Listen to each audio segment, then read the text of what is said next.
तो हेलो बच्चों, तो चलिए आज हम आपका जो हिस्ट्री का सेट 1 है उसका हम आपका क्लास 11th का हिस्ट्री का इतिहास का उसका हम सॉल्यूशन करवा देते हैं। टर्म 2 का ये सेट 1 है और बहुत ही अच्छे तरीके से कराएंगे और सारी चीज़ आपको बताएंगे। ठीक है, तो पूरा वीडियो देखिएगा, पूरा वीडियो आप लोग को देखना इंपॉर्टेंट है। मैं फिर से बोल रहा हूँ और मैं बता दूँ कि आपको हमारे टेलीग्राम ग्रुप में भी जुड़ जाना है, जहाँ पर बहुत सारे बच्चे जुड़े हुए हैं। 4000 से ज़्यादा बच्चे जुड़े हुए हैं, ये देख लीजिए। इसमें जुड़ना है आपको क्लास 12th का ग्रुप में और मेन ग्रुप में। ठीक है, तो ये दोनों ग्रुप में आपको जुड़ना है। ये सभी के बारे में बात में लास्ट में बता दूंगा। तो चलिए पहले वीडियो पूरा देख लीजिए और चैनल अभी तक सब्सक्राइब नहीं किए तो कर लीजिए, ये दोनों चैनल है हमारे ही।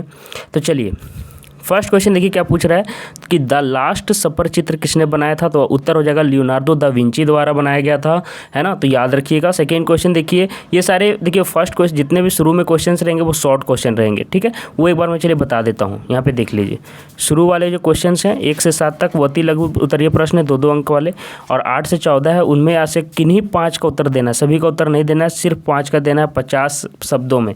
50 शब्दों में मतलब कि 8 से 10 लाइन में, या एक लाइन में 7-8 लाइन होते हैं, 7-8 शब्द होते हैं। तो अगर 10 शब्द होते हैं तो 5 लाइन में, 5 लाइन या 6 लाइन समझ लीजिए, 5-6 लाइन में देना है और 3 नंबर का है।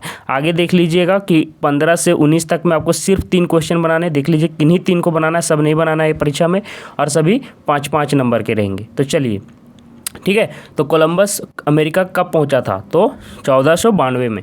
आगे देखिए पुनर्जागरण शब्द की उत्पत्ति किस शब्द से हुई है। तो फ्रेंच से, फ्रांसीसी भाषा से। आगे देखिए एज़टेक संस्कृति की राजधानी कहाँ थी। तो क्या हो जाएगा टेनोच्टिटलन, है ना, टेनोच्टिटलन। आगे देखिए वाटर फ्रेम का आविष्कार किसने किया था। तो हो जाएगा रिचर्ड आर्कराइट। ठीक है, और ये पीडीएफ आपको कहाँ पे मिलेगा, इस वीडियो को मैं बता दिया जाएगा लास्ट में या बीच में ही कहीं बताऊंगा। तो पीडीएफ अगर चाहिए तो पूरा वीडियो देखा कीजिए, लेकिन हाँ पूरा वीडियो देख लीजिए तभी जाके आप लोग पीडीएफ के लिए मांग कीजिए, नहीं तो फ़ायदा नहीं होगा, सीख नहीं पाओगे। केंद्रीय बैंक ऑफ इंग्लैंड जो है वो कहाँ पे स्थापना कहाँ हुई। तो ये 1844 ईस्वी में इसकी स्थापना हुई थी, 1844। मेजी पुनर्स्थापना कब हुई। तो मेजी पुनर्स्थापना जापान में 1868 ईस्वी में हुई। और देखिए कितना साफ साफ क्लीन हमने बनाया है आपके लिए। आगे देखिए लघु उत्तरीय प्रश्न यहाँ से शुरू हो गया है। चलिए हम लोग चलते हैं। इटली के नगरों का पुनरुत्थान कैसे हुआ। तो देखिए 14वीं शताब्दी से 17वीं शताब्दी के अंत तक यूरोप के अनेक देशों में नगरों की संख्या बढ़ने लगी, है ना, और तथा एक विशेष प्रकार की नगरीय संस्कृति का विकास होने लगा। 12वीं शताब्दी में मंगोलों और चीन के बीच व्यापार बढ़ने से इटली के नगरों का मुख्य रूप से पुनरुत्थान हुआ था। क्यों हुआ, क्योंकि मंगोलों और चीन के बीच व्यापार बढ़ने लगा था। ठीक है, आगे चलो। आगे देखिए मानवतावाद से आप क्या समझते हो। तो ये भी 3 अंक वाले प्रश्न है, किसी 5 का देना था आपको, मैं सभी का यहाँ पे दे रहा हूँ। मानवतावाद एक ऐसी सोच है जो मानव मूल्यों और उससे जुड़े समस्याओं के समाधान पर केंद्रित है। मानवतावाद विचारधारा मानव कल्याण के विचारों को बढ़ावा देता है। तो इतना आपको लिखना है। आगे देखिए एज़टेक, इंका तथा माया सभ्यता में क्या समानताएं थी। कुछ के क्वेश्चंस के आंसर में अगर आंसर शॉर्ट भी दे रहा हूं तो आप अपने से भी जोड़ के लिख सकते हो, और कुछ का लेंदी दे रहा हूं छोटा भी कर सकते हो परीक्षा के हिसाब से। एज़टेक, इंका तथा माया सभ्यता में क्या समानताएं थी। तो देखिए यूरोपियों के समान ये लोग सोने चांदी को विशेष महत्व नहीं देते थे, है ना। इन तीनों सभ्यताओं में सामूहिक समायित्व की प्रथा थी। यहाँ बड़े बड़े मंदिर बनाए गए। और देखिए क्या था, एज़टेक, इंका तथा माया सभ्यताओं को अक्सर एक दूसरे के साथ मिलकर पढ़ाया जाता था। ठीक है, आगे देखो औद्योगिक क्रांति सर्वप्रथम इंग्लैंड में क्यों हुआ, है ना। तो देखिए औद्योगिक क्रांति सर्वप्रथम इंग्लैंड में होने के क्या क्या कारण है। देखिए इंग्लैंड में संसाधनों की भरपूर मात्रा थी। देखिए इस तरह से पॉइंट बना के लिखना बच्चों एग्जाम में, ताकि आप लोग को मार्क्स ज़्यादा से ज़्यादा मिले। ठीक है, तकनीकी व वैज्ञानिक क्षेत्र में व्यापक विकास एवं नए आविष्कार जैसे wasp engine, flying shuttle, spinning jelly, है ना, ये सभी। आगे देखिए सस्ता श्रम भी था और इंग्लैंड के लोग खगोल विज्ञान और गणित में निपुण थे। इंग्लैंड के पास निपुण इंजीनियर भी थे। आगे देखिए औद्योगिक क्रांति के समय हुए 5 प्रमुख आपको आविष्कार और उसके आविष्कारक का नाम लिखना है। तो देखिए यहाँ पे आविष्कार का नाम यहाँ पे मैंने लिख दिया और उसके बाद नीचे मैं आविष्कारक लिख दिया हूँ। देखिए फ्लाइंग शटल, स्पिनिंग जेनी, भाप इंजन, कॉटन जिंग और स्पिनिंग म्यूल। और इसका देखिए आविष्कारक मैंने नीचे लिखे हैं। तो देखिए पहला का पहला हो जाएगा फ्लाइंग शटल का आपको कौन हो जाएंगे आविष्कारक, जॉन के। उसी तरह से स्पिनिंग जेनी और भाप इंजन के देखिए यहाँ पे जेम्स हारग्रीव्स, और कौन हो जाएंगे, जेम्स वाट। और उसी तरह से नीचे के 2 जो आपके बचे हुए थे देखिए कॉटन जिंग और स्पिनिंग म्यूल, ये दोनों हो जाएंगे एल व्हिटनी और क्रॉम्पटन। ठीक है, ये आपको पीडीएफ आपको कहाँ पे मिलेगा मैं वीडियो में ही बता दूंगा। चलिए आप लोग देखते जाइए सिर्फ। कोरिया के 1997 में विदेशी मुद्रा संकट का सामना किस प्रकार किया। है ना। तो हो जाएगा इस विदेशी मुद्रा संकट से निपटने के लिए कोरिया ने IMF अंतर्राष्ट्रीय मुद्रा कोष की मदद ली। साथ ही कोरिया के नागरिकों ने गोल्ड कलेक्शन मूवमेंट के माध्यम से विदेशी ऋण चुकौती की दिशा में सक्रिय रूप से योगदान दिया। ठीक है, आगे देखिए भारत की खोज में वास्को डी गामा की क्या भूमिका थी। तो देखिए यूरोप के नाविक थे वो, है ना, एक ऐसे देश के समुद्री मार्ग को खोजने निकल पड़े जिसके बारे में बहुत सुना था लेकिन देखा नहीं था। इन नाविकों में से एक का नाम क्रिस्टोफर कोलंबस था, जो कि इटली के क्या थे, निवासी थे। भारत का समुद्री मार्ग खोजने निकले कोलंबस अटलांटिक महासागर में भ्रमित हो गए और अमेरिका की तरफ पहुंच गए। मतलब वो कोलंबस कहाँ पहुंच गए, अमेरिका पहुंच गए। ठीक है, कोलंबस को लगा कि अमेरिका ही भारत है, इसी कारण वहाँ के मूल निवासियों को रेड इंडियंस के नाम से जाना जाने लगा। कोलंबस की यात्रा के करीब 5 साल बाद पुर्तगाल के आगे देखिए नाविक वास्को डी गामा, है ना, जुलाई 1948 में भारत का समुद्री मार्ग खोजने लगे। वास्को डी गामा ने समुद्र के रास्ते कालीकट पहुंचकर यूरोप वासियों के लिए भारत पहुंचने का नया मार्ग खोज लिया था। तो देखिए कोलंबस खोजने निकले भारत और पहुंच गए कहाँ, अमेरिका। और वास्को डी गामा सही रास्ता खोजे थे, जो कि कालीकट में पहुंचे थे। याद रखिए केरल के कालीकट में वो उतरे थे, याद रखिएगा ये। अब चलिए मैं एक चीज़ और बता दूँ कि आपको PDF कहाँ पर मिलेगा और टेलीग्राम ग्रुप में कैसे जुड़ना है। उसके बाद में दीर्घ उत्तरीय प्रश्न की ओर बढ़ूंगा, जो कि सभी बच्चे पूछते रहते हैं कि सर पिछले साल 4000 से ज़्यादा बच्चों ने आपके साथ जुड़कर एग्जाम में दिया है, तो कैसे हम लोग जुड़ेंगे। तो चलिए आप लोग भी जुड़ जाइए। आप लोग 12th में पहुंचने वाले बच्चों, तो देखिए video link, PDF solution, Telegram link सभी ग्रुप में मिल जाएंगे। कहाँ कहाँ, 2 ग्रुप है हमारे, एक मेन ग्रुप है, एक 10th का ग्रुप है, एक 12th का ग्रुप है। 10th वाले ग्रुप में आप लोग को नहीं जुड़ना है क्योंकि आप लोग यहाँ से सीनियर हो चुके हैं, तो यहाँ पर आपका काम का चीज़ नहीं मिलेगा। आपको ये और ये ग्रुप में जुड़ना है, टेलीग्राम ग्रुप में। देखिए आप नाम लिख के सर्च कीजिएगा, टेलीग्राम अगर नहीं है तो इंस्टॉल कर लीजिए। बोर्ड आभा जैकबोर्ड, क्या लिखना है, बोर्ड आभा जैकबोर्ड लिख के इसमें जुड़ जाओ। फिर दूसरा देखो क्लास 12th, ये वाला जो ग्रुप का नाम क्या है, JAC board class 12 champs board Aabha, ये दोनों में आप लोग जुड़ जाओ। यहाँ पे 800 से ज़्यादा बच्चे हैं, 800 प्लस, और यहाँ पे 4000 लगभग बच्चे हैं। तो दोनों ग्रुप में जुड़ जाइए, इसमें भी और इसमें भी। आप लोग सभी को जुड़ना है, मैं फिर से बोल दे रहा हूँ दोनों में।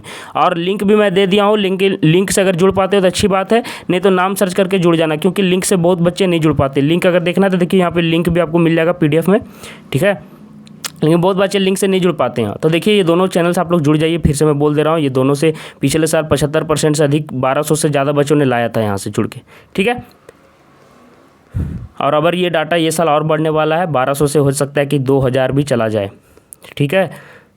और चैनल में आप लोग सपोर्ट कीजिए, सभी लोग सब्सक्राइब कीजिए, क्योंकि आपके लिए इतना मेहनत किया गया है, और चैनल से जुड़ के रहिए आप लोग। अब देखिए दीर्घ उत्तरीय प्रश्न, पुनर्जागरण के उदय और विकास का कारण बताइए। पुनर्जागरण एक फ्रेंच भाषा का शब्द है जिसका शाब्दिक अर्थ है फिर से जगाना। पुनर्जागरण मतलब फिर से जगाना। अब देखिए 14वीं और 17वीं सदी के बीच यूरोप में जो सांस्कृतिक और धार्मिक प्रगति, आंदोलन तथा युद्ध हुआ, उन्हें ही पुनर्जागरण कहा जाता है। देखिए क्या बोल रहा है कि 14 और 17वीं सदी के बीच यूरोप में जो सांस्कृतिक और धार्मिक प्रगति, आंदोलन हुए, युद्ध हुए, वही पुनर्जागरण कहा जाता है। आगे देखिए पुनर्जागरण के उदय विकास के कारण व्यापार तथा नगरों का विकास। पुनर्जागरण का सबसे महत्वपूर्ण कारक वाणिज्य व्यापार का विकास था। नए नए देशों के साथ लोगों का व्यापारिक संबंध कायम हुआ, उन्हें वहाँ की सभ्यता संस्कृति जानने का अवसर मिला। व्यापार के विकास ने एक व्यापारी वर्ग को जन्म दिया। अब यहाँ से देखिए अगले प्रश्न में हम लोग बढ़ते हैं। 16वां प्रश्न में हम लोग किन्हीं का आपको उत्तर देना, लेंदी वाला याद रखिएगा परीक्षा में।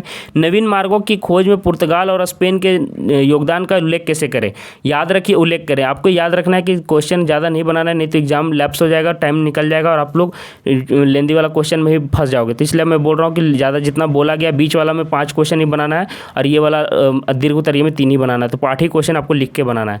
तो देखिए 1498 में नई समुद्री मार्ग की खोज का श्रेय वास्को डी गामा को जाता है। 1580 ईस्वी में पुर्तगाल पर स्पेन का कब्जा हो जाने के कारण डच व्यापारियों के लिए लिस्बन का द्वार हमेशा के लिए बंद हो गया।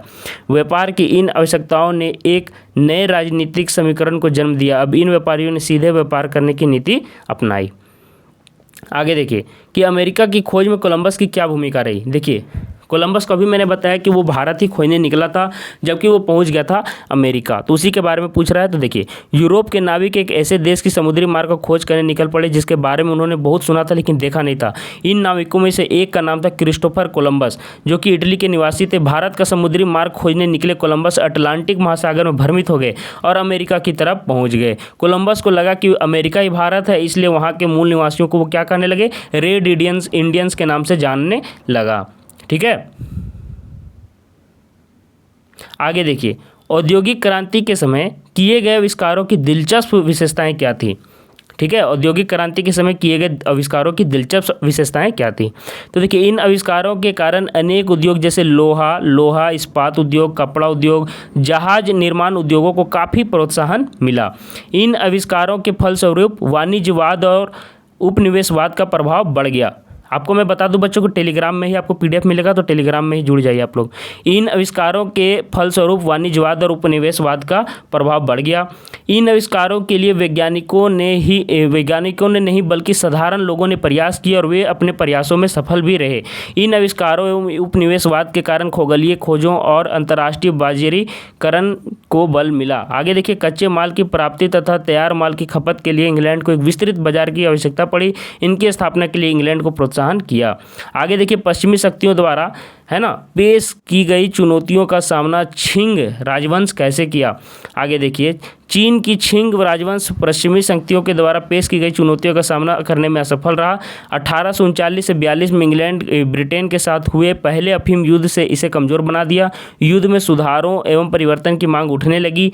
छिंग राजवंश ने इसमें भी असफल रहा और देश गृह युद्ध की लपेट में आ गया। तो देखिए, इस तरह से मैंने आपके सारे क्वेश्चंस कंप्लीट करवाए हैं बच्चों, और बहुत ही अच्छे तरीके से करवा रहा हूँ, पीडीएफ भी दे रहा हूँ। तो चैनल सब्सक्राइब कर लीजिए, बहुत ही मेहनत लगता है, मैं फिर से बोल रहा हूँ। और ये दोनों आपका मेन लिंक है, ये मेन ग्रुप का लिंक है और ये 12th वालों का लिंक है। ठीक है, ये वीडियो के नीचे डिस्क्रिप्शन बॉक्स में भी मिल जाएगा। तो वीडियो के नीचे जो डिस्क्रिप्शन बॉक्स में जो दिया हुआ लिंक, वहाँ से भी आप लोग जुड़ सकते हैं, या फिर नाम सर्च करके ही आप लोग जुड़ जाइएगा तो अच्छी बात है। नाम लिख कर सर्च कीजिएगा आप लोग टेलीग्राम ग्रुप में, और वहाँ से जुड़ जाइए। और चैनल सब्सक्राइब कर लेना सबसे मस्ट है, और नोटिफिकेशन का बेल दबा देना ताकि सभी अपडेट आपको समय पर मिल सके। सबसे बेस्ट चैनल आपको है, इस तरह के सारे पीडीएफ आपको समय पर 12th में भी दिया जाएगा। तो आज के लिए इतना ही बच्चों, मिलते हैं फिर से आपके साथ नई वीडियो के साथ, तब तक के लिए धन्यवाद।